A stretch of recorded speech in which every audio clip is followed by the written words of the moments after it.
ahead and dive into the first story here. So I obviously did not stream the night of the State of the Union address because I was in New York, but I did catch parts of it, as you can imagine. It was very cringe. There were a lot of lies told by Joe Biden, just like there were a lot of lies told by Donald Trump when he had his State of the Union address speeches. They both lie. It is what it is. But there were a couple of things that were mentioned during that speech that actually were addressed recently in this interview with MSNBC. And one of those has to deal with immigration. The other one has to deal with, of course, Israel and Gaza. Let's go ahead and get into that interview here. Mr. President, it's great to see you again. Thank you for doing this. So that was one hell of a speech you gave Thursday night. I'm going to touch on three specific areas there. The first one being, I noticed the look of surprise on your face when you walked into the chamber and you saw Congresswoman Marjorie Taylor Greene. It was priceless. You feigned shock at seeing her. But during your response to her heckling of you, you used the word illegal when talking about the man who allegedly killed Laken Riley. An undocumented person. And I shouldn't have used illegal. It's undocumented. And look, when I spoke about the difference between Trump and me, one of the things I talked about on the border was that the way he talks about vermin, the way he talks about these people polluting the blood. I talked about what I'm not going to do, what I won't do. I'm not going to treat any of these people with disrespect.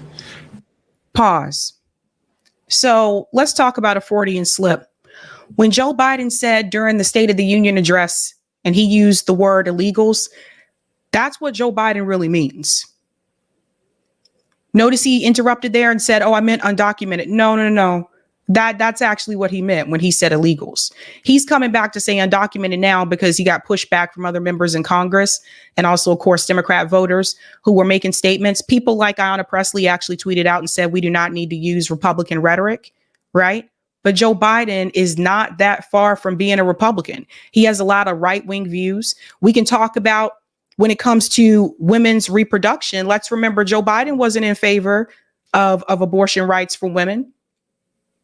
We can talk about these things. We can talk about the way that Joe Biden has voted on legislation. We can talk about the friends that Joe Biden had. He has all this criticism for people that are on the right now that he's president, but these were some of Joe Biden's best friends. Strom Thurmond, Byrd, and I'm talking racist people were like his best friends, his buddies, his homies, his bros. I keep telling you, there isn't that much difference between the two of them. So that was a Freudian slip on his part, but he meant what he said. Look, they built the country. The reason our economy is growing. We have to control the border and more orderly flow, but I don't share his view at all. So you regret. Pause. Another thing I want to mention, okay? What Joe Biden also is not mentioning, that he also reached out to Trump to get him to help him with the border. So you don't share his views when it comes to the border, then why did you reach out to him for help? Using that word. Yes. What was it like for you to see Republicans not cheer your tough words for Vladimir Putin or for defending democracy or any of the other things Republicans used to stand for? Well, yes. Thank you for reminding me, William. I forgot about this part. Built the country. Does everybody notice what is happening here? So Joe Biden actually said in this interview, he said that the undocumented people in this country built the country. I think American descendants of slavery would disagree with you, Joe Biden. Slaves built this country. The reason why we're able to grow rice, cotton, tobacco, those were slaves who actually brought those skills to this country. Because you see, this is something that is not mentioned oftentimes. When slaves were brought to the United States, part of the reason they were brought here was to produce those types of crops, because the plantation owners didn't know how to do it. They didn't know how to grow rice. They didn't know how to grow cotton. They didn't know how to do these things. But they saw these things being done in countries in Africa. So they brought them here, not just for free labor, but to produce those crops and also, of course, They were abused and tormented, and family members were torn apart along the way. But notice how he's already given credit to undocumented immigrants for building the country instead of slaves building this country. Pay attention to that. Well, I think some of them still do stand for it, but they're pretty much intimidated by Trump right now. I mean, the idea that, look, I'm talking to you, I'm down here talking to these folks who are starting businesses, getting endorsed by minority businesses. He's up in Marjorie Taylor Greene, North Georgia. Yesterday, he spends the time at his mansion at his resort with Orban. He talks about his great respect for, the president of North Korea. I mean, he praises Putin. I mean, it's a different world. Was that a mistake on Trump's part to host Orban? I mean, he is a member of NATO. He's a member of NATO, but he says he doesn't believe in democracy. I mean, look, the guys I host, the people I'm with, are people who, in fact, in NATO have great respect for one another. So let's bring up the issue with Zelensky, because one would argue that Zelensky doesn't believe in democracy right now either. Making statements to his own people that he doesn't want to have elections in Ukraine. But see, it's okay when it's Zelensky. The inconsistency that has come from not just the Biden administration, you see this all across the board with the Republican Party and the Democratic Party. There's a lot of inconsistency. Neither of them are consistent. So it's okay for you, Joe Biden, to entertain and to host Zelensky, who also has made it very clear to people in his country that he does not agree with democracy. But it's not okay for Trump to host someone else who doesn't believe in democracy, who is actually already a member of NATO. Zelensky's not a member of NATO. Ukraine is not a member of NATO. They have asked to become one, but they are not one. This is another thing we got to point to as well. This is what NATO needs to go. We need to abolish NATO. No consistency across the board. And but look, when you have a president who, in the midst of the carnage going on as a consequence of Russian attack on Ukraine, and talks about, come in, Putin, if these guys haven't paid their dues, you just do what you need in NATO. I mean, he talked about getting out of NATO. I mean, it's critical to our national defense. We made a commitment after World War II to never happen again. Look what he's doing. We also made another commitment after World War II, which is that NATO would not expand. NATO was not supposed to expand further to Russia. So let's not get into, let's not get into talking about the commitments that we made after World War II, because we didn't keep all those commitments. He won't mention that one, though. He's dangerous. You were caught on a hot mic after your State of the Union address talking to Secretary of State Antony Blinken and Senator Michael Bennet, saying, quote, "I told him, Bibi, and don't repeat this, but you and I are going to have a come to Jesus meeting." What do you mean by that? What I meant was, it's an expression used in the southern part of my state, meaning a serious meeting. And it was, I've known Bibi for 50 years, and he knew what I meant by it. So what's the come to Jesus part? What tough love are you going to give to the prime minister?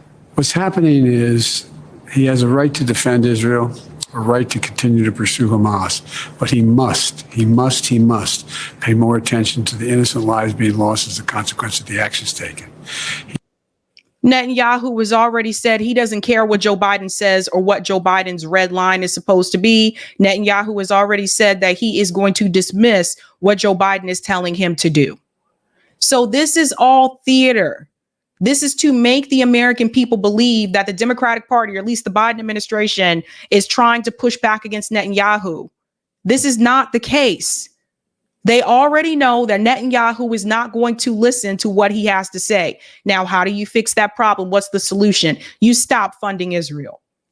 You stop giving the money. And if you notice, they're never willing to go that far. Some members of Congress are, but the Biden administration and also the Trump administration too, if Donald Trump was in office right now, same thing would be happening.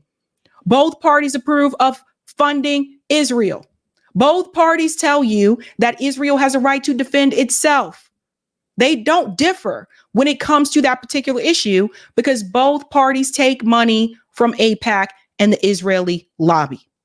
They're all bought and paid for. So Joe Biden, what he's telling you right now, this is theater, folks. It is election year. He's trying to convince people that he's trying to do all that he can to make sure that the genocide against the Palestinian people does not continue. And he won't even use the word genocide, by the way. So that tells you everything. Won't call for a ceasefire. Won't stop funding Israel. So if you're continuing to give them the weapons and the funds, and you won't call it a genocide, and you're not calling for a ceasefire, why should they even believe that you're serious? Because you're not. He's hurting, in my view, he's hurting Israel more than helping Israel by making the rest of the world, it's contrary to what Israel stands for. And I think it's a big mistake. So I want to see a ceasefire. And I'm starting with a major exchange of prisoners for a 6-week period. We're going into Ramadan. It should be nothing happening. And we should build off of that ceasefire. And look. Pause. Notice the 6-week period. He is talking about a temporary pause.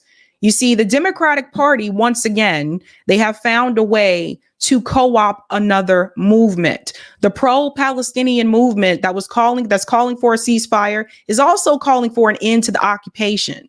So what the Democratic Party will often do, and they did this with Black Lives Matter as well, they will co-opt these movements, they will water the demands down and make it seem like they're actually fighting for what the movement wants, but the movement doesn't.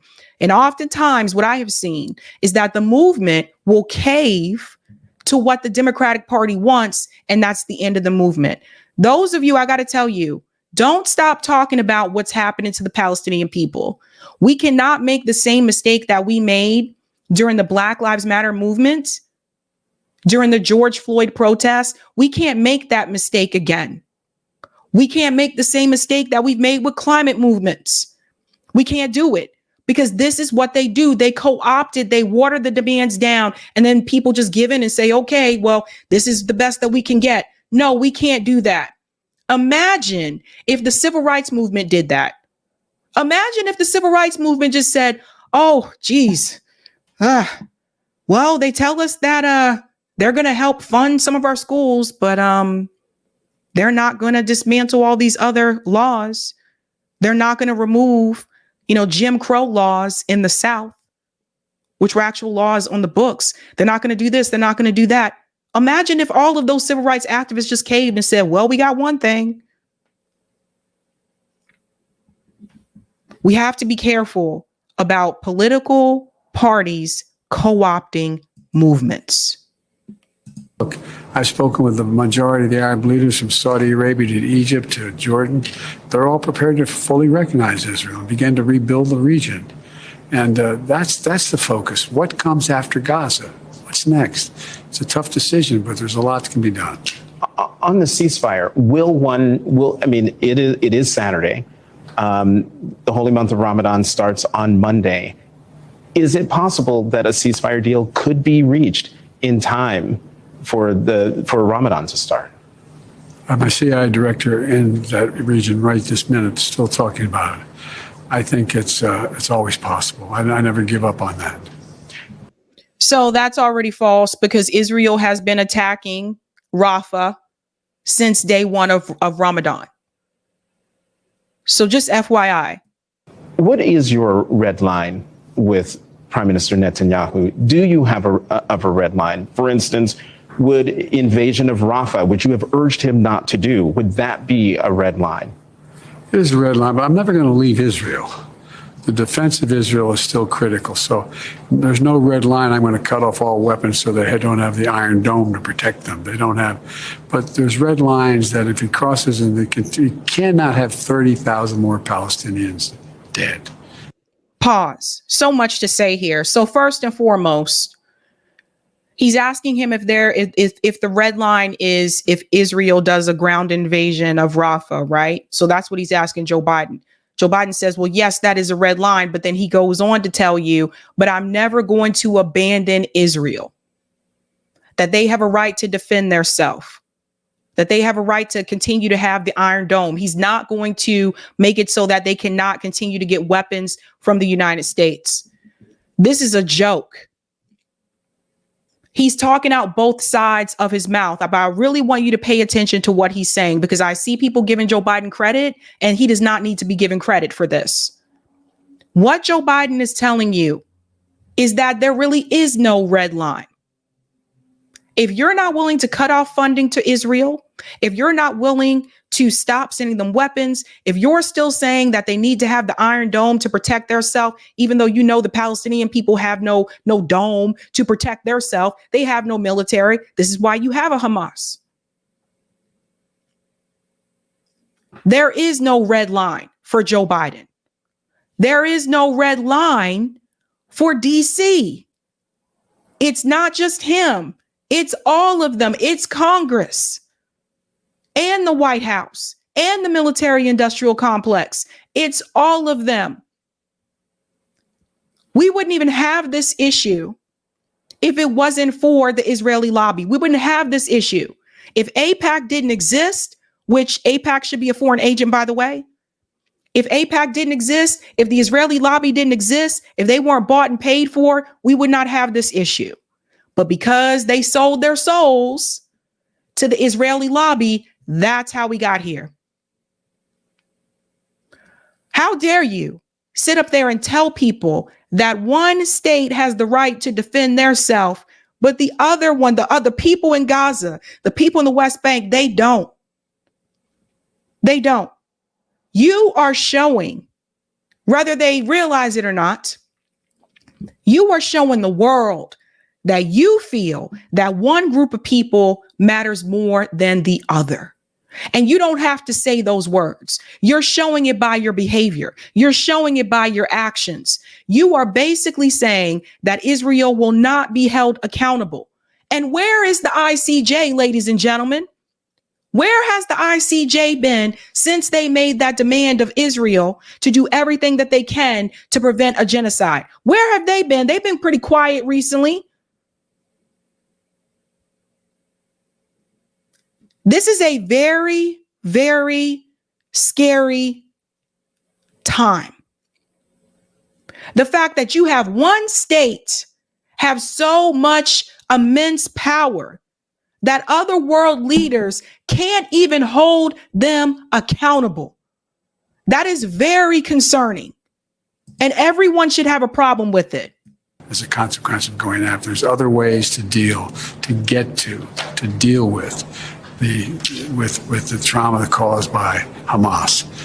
It's like look, the first time I went over, I sat with them and I sat with the war cabinet. I said, look, don't make the mistake America made. America made a mistake. We went after bin Laden until we got him, but we shouldn't have gone into Ukraine. I mean, we shouldn't have gone into the whole thing in Iraq. And another Freudian slip. He says we shouldn't have gone into Ukraine. Oh. Whoops. This reference of don't make the mistake that America has made. They've already made that mistake. They've been making that mistake. This didn't happen with October 7th. This was intentional from the state of Israel. They had every intent to displace the Palestinian people, to kill the Palestinian people, or to imprison the Palestinian people. They want them gone from the land. We need to seriously think about the effect that European, that's right, I said it, not Middle Eastern. Let's talk about where some of them came from. We need to talk about the effect that European colonization has had on the world, not just the United States, but the entire world. Because a lot of times you bring up colonization and people mention North America. It wasn't just North America. I mean, how many countries did the British colonize? How you just move somewhere and there are already people living there and you say you're just going to take over? At one point in time, Jewish people and Palestinian people actually lived side by side in Palestine. Zionism changed all that, changed all of it. This is the final phase of European colonialism. And I've been trying to explain this to people. That is the Middle East. To push the Arab people out, just like African people in African countries have been displaced, just like indigenous people in this country were displaced, all over the world. This is the final phase. And you know who's backing it? The United States. The United States government. The same presidents that stand up every year and tell you we honor Dr. King's birthday. You think Dr. King would agree with what is happening right now? The pandering of it all. They still support colonialism. They still support displacement, whether it's this country or another country. They still support the plantation nation. And you have to understand that, folks. It's not just a problem in this country. It is all over the world. And I'll give you another example. Why do you think when you go to so many other countries, you walk into the store, why are there so many aisles of skin bleaching cream? It's not just Korea. It's Thailand, countries in Africa, Jamaica. Where do you think that came from? That came from European colonialism. It's a hot mess. Afghanistan wasn't necessary. Wasn't necessary. It just caused more problems than it raised, than it cured. Who actually wants a deal? Do you think Hamas actually wants a ceasefire? Well, I think Hamas would like a total ceasefire across the board because then they would see they have a better chance to survive and maybe rebuild. But that's not what I think. The vast majority of people think. You have to look. After what happened in World War II and the carpet bombing that took place, what happened was we ended up in a situation where we changed the rules of the game, our constitutional legitimate rules of war. And they should be abided by. Some have suggested you should go back to Israel and address the Knesset, the Israeli parliament. Is that something you would do? Yes. Would that have to be at the invitation of the prime minister, or could that be at the invitation of the president? I'd rather not discuss it more. Does that mean that has been discussed, the possibility of going back to Israel and addressing the Knesset? Okay. Let's talk about. I guess they didn't pump him up with enough medicine here, right? Right? Because you think he did that speech at the State of the Union without them giving him a little something, something?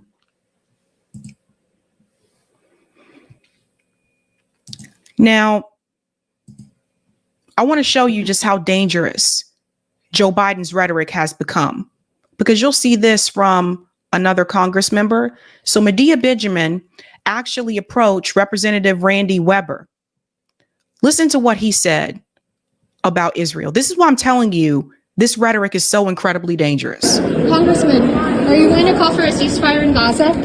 Say again? Are you going to call for a ceasefire in Gaza? No. Can I ask the reason for that? Why aren't you concerned about the genocide of Palestinians? Israel has the right to protect themselves. Well, is collective punishment the protecting itself, the murder of thousands of innocent civilians? The right to starve children to death? Israel has the right to do whatever they want to do. You hear this?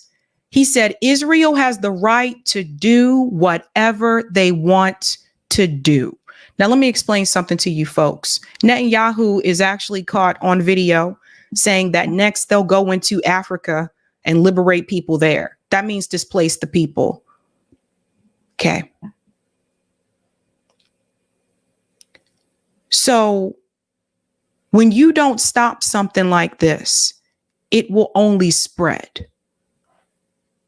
So who is next? This idea that Israel has the right to do whatever they want to do, you know, they would never say that about any other group. Let's be real, people. Would they say that about Haiti? Would they say that about Afghanistan? Would they say that about Kenya? What about Somalia? No. But they say it about Israel. That is a very, very dangerous statement. You think Netanyahu doesn't see that and hear that? You think Zionists don't see this and hear this? That they can do whatever they want to do?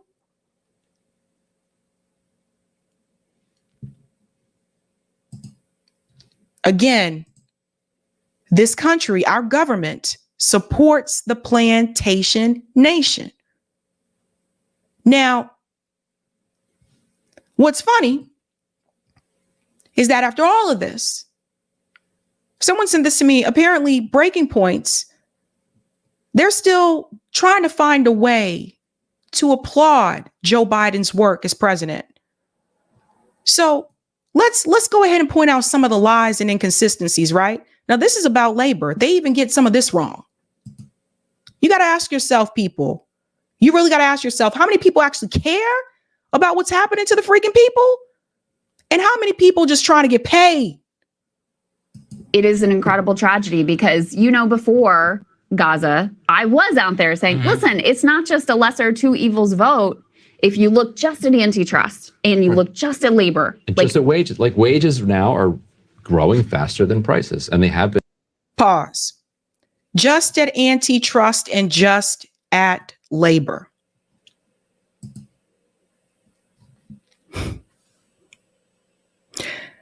Newsflash. The majority of Americans are not a part of a union. Yeah. Do you think Crystal Ball and Ryan Grimm don't know that? They know that. The majority of Americans are not a part of a union. Do you know how many people I've brought on this show who have been fired from their jobs because they tried to unionize? Whether it's been Starbucks workers, Amazon workers, Chipotle.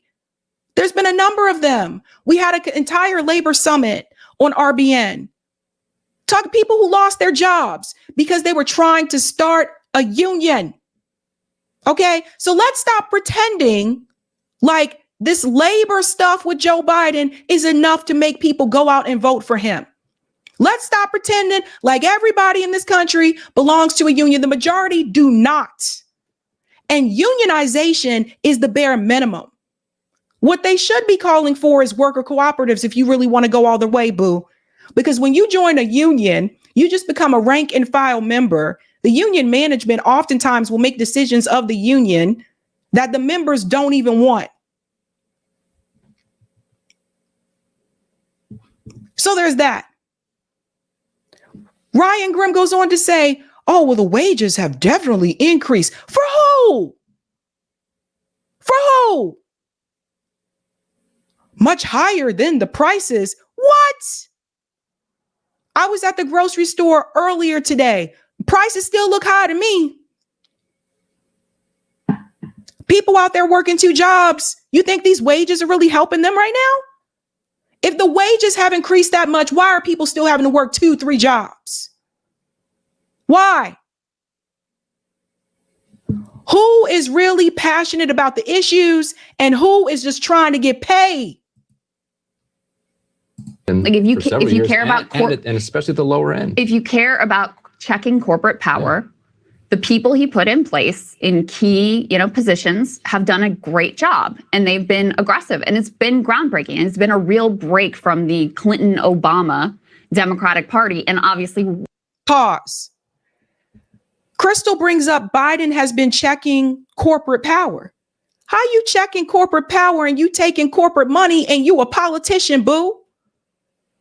How you checking corporate power and you still back in the pharma industry? I thought these people were all for Medicare for all. What happened to all that? What happened to get the corporate money out of electoral politics? So how you checking corporations if you taking corporate money, boo? How you checking corporations if you taking money from the Israeli lobby? And Joe Biden has taken the most money from the Israeli lobby going all the way back to 1990. He's taken over $4 million. So how you checking these people?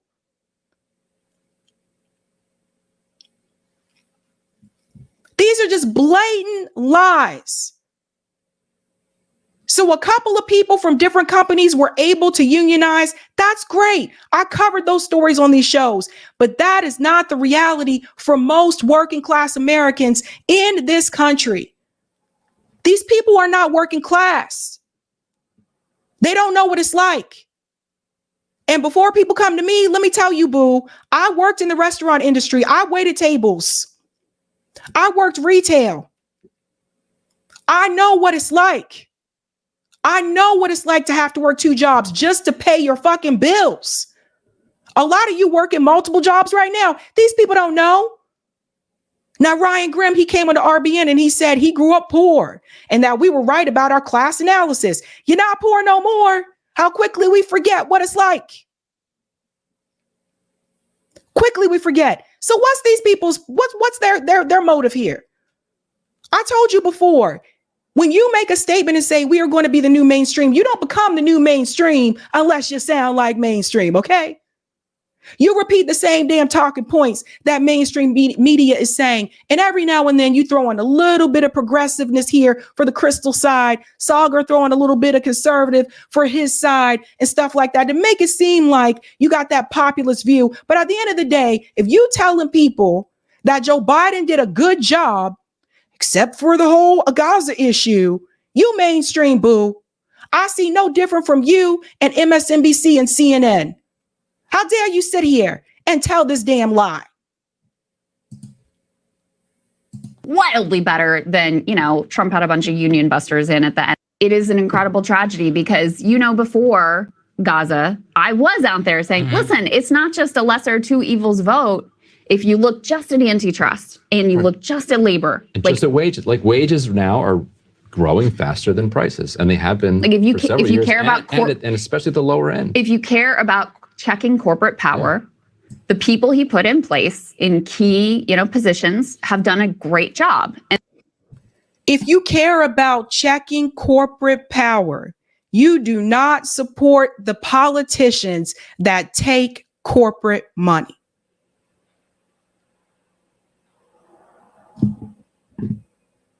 I just dumbfounded. Just dumbfounded. Like it's just how many people listen when I go talk to people, and I've done these videos on my channel, and I talk to people that are living in apartments here in Boston where there's black mold growing and all that jazz and shit. You think those people sitting at home saying, oh, but the NLRB. How does that help those people? How does that put food on their damn table when the grocery prices are high? And rent continues to increase. This is why a lot more people are leaving the cities, boo. So it just, you cannot get me here. The wages increase under Joe Biden. So look at all these great things that happened under Joe Biden. What does that matter? First of all, for what industries? And 2, what does that matter when the rent continues to increase along with it? Are we just accepting the bare minimum now? You got to say all these good things about Joe Biden, right? So you continue to maintain access to people in corporate media? Get out of here. Joe Biden is a clown. And I think that entire interview that he did, to me, that says Joe Biden is done.